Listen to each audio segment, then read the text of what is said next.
Hey guys, we are back, week 4. 16.4 has been announced, and I'm excited about this one. Deadlifts, love it. Wall ball, pumped. Rowing, killing it. Handstand push-ups, but that's okay, right? That's what we signed up for. So let's talk about how we're gonna attack this workout. We got 55 reps of deadlift, wall ball, calories on the row, and handstand push-ups, max rounds in 13 minutes. So I'm planning to do 2 rounds, and then I'm just gonna let the rest of the time run out because I'll be tired at that point. But everyone's gonna have their own way to attack this workout, and I think we should start off with a SWOT analysis. Yeah, we're taking it to business school. So let's talk about our strengths, weaknesses, opportunities, and threats. Strengths, what in this list is the thing that you are least concerned about, and I want you to smash it. And here's the thing, it might be here, right? This might be the thing where you have an opportunity to increase the lead or make up lost time from the wall ball, where you're gonna crush the transition into it and out of it. Make sure you seize that opportunity. Weaknesses, what is that thing that you need to strategically break up and make sure you minimize rest time? Opportunities, we all have an opportunity to do our best and glorify our Creator through our efforts and performances. And threats, there is only one threat, and it's Coca-Cola. Now, let's move into the movement by movement assessment. Deadlifts, obviously, we are gonna go with a mixed grip. Obviously, right? Yes, obviously. And I would encourage you to switch which hand is over and which hand is under every time you take a break, right? Save that grip. Some of us are going to get back into that second round, and we want to have as much left in our grip as possible because we know our back and our hamstrings are going to be smoked. That posterior chain is going to be jacked, and that's all right. It's going to be fun.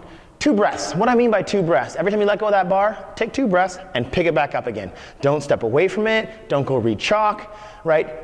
Why don't you just over-chalk, make yourself some little chalk mittens before you get started so that you can just stay right at that bar, take your 2 breaths, and get back to work. You tracking with me? Wall ball. Trust me, the #1 strategy on this is unbroken. If you want to go fast, save time, win points, impress the ladies or the men, go unbroken. Now, second best strategy, 54 reps in a row, half a second rest, and then 1 more rep.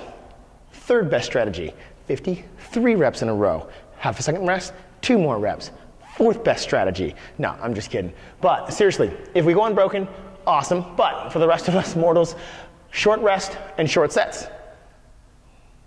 I've been saying this every week, still true. Short rest, short sets, right? I'd like to see a big opener, but after that, you do what you gotta do, not to redline too soon, so that again, we can have a fast transition from the wall ball into the row. But that being said, we can dig a little deeper on the wall ball we can on the deadlift because coming out of that row, we get to sit down, right? It's a seated exercise. That one pretty much does itself. And you're opening on the row, you're gonna recover. But you're not going to recover long. As soon as you're recovered slightly, you're going to engage, right? We can have the tendency to sit on that row and kind of zone out and just know, oh, I'll just look back up and see, nope, not at 55, close my eyes and keep on pulling. I want you to be engaged here. Have a plan, right? What kind of pace are you going to do? And speaking of pace, let's talk about what the different paces are going to do for us. Calories per hour over here, time over here. 900 calories per hour is going to put us at about 340. Actually like 339.6, I think. 1,000 calories per hour shaves a significant amount of time off, right? By going up 100 calories per hour, we're gonna save almost, what is that, 22 seconds? That's a good chunk of time. Going up another 100 calories per hour saves us another 18 seconds. But if you pull 1,100 calories an hour, does that mean you limp over to the handstand push-up station, stand with your hands on your knees, tell your judge who's shouting at you to hold on for a second while you catch your breath, kick up into your first handstand and come back down, right? If we're gonna waste a bunch of time coming fatigued off the row, we might as well have slowed our pace down a little bit, right? I might have added 18 seconds by going from 1,100 to 1,000, but if I can get into my handstands in 10 seconds versus 30 seconds, I'm winning. Is that making sense? So, find a pace, right? Play with it beforehand. What does it look like to hold 900 for 3 minutes? What does it feel like to hold 1,000 for 3 minutes? What does it feel like to hold 1,100 or 12 or 13, right? There's some powerful human beings out there. So you find that thing that you know is not gonna force you to spend a lot of time standing around going into the handstand push-ups, and also allows you to open up on a big set. So, handstand push-ups, open up on a big set, but do not go to failure. But more important than that, KLAMF. I don't care if your kids are watching this with you, say it with me. Kip like a motherfucker. That's right. We are going to save our shoulders because we have a lot of reps to do. 55 in fact. Kip like a motherfucker on those handstand push-ups. Leave something in the tank. Don't go to failure. Right? We've seen it happen to athletes in the gym. We've seen it happen in competition. You give everything you got for that one, and then the next one just isn't there. It just isn't there, and you spend sometimes minutes trying to get it. And for some reason, that's the mad thing about these pulling and pushing exercises with just body weight, right?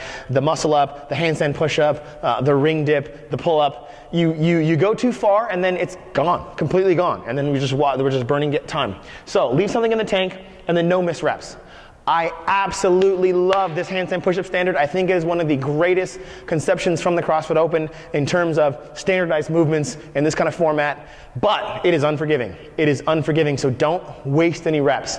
Point those toes down, get those heels up, keep those feet together, and make sure every single one of those handstand push-up reps count, because you don't want to have to do 55 good reps and then have done 10 almost good reps, right? Because now we're into the 60s where we pretty much did almost the same amount of work, except that work didn't count for something, right? And we know what 10 reps does to us on the leaderboard, right? 10 reps could be 100 or 200 places. And whether you're shooting for regionals or just the best in your city or the best in your gym or the best in your family, no missed reps.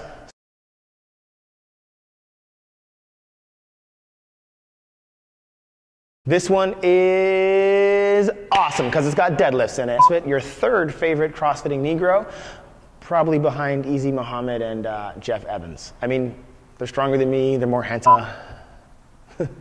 Same work, less time, you know what I mean? Greg Glassman, that guy cracks me up. Anyway, so I'm gonna get that weight belt. Color, consistency, thickness, durability. Like I feel like the log length is like solid log. But sometimes when I'm squatting and I have to poop, well, you're not gonna know because I'm gonna edit this out. I'll be back. Okay.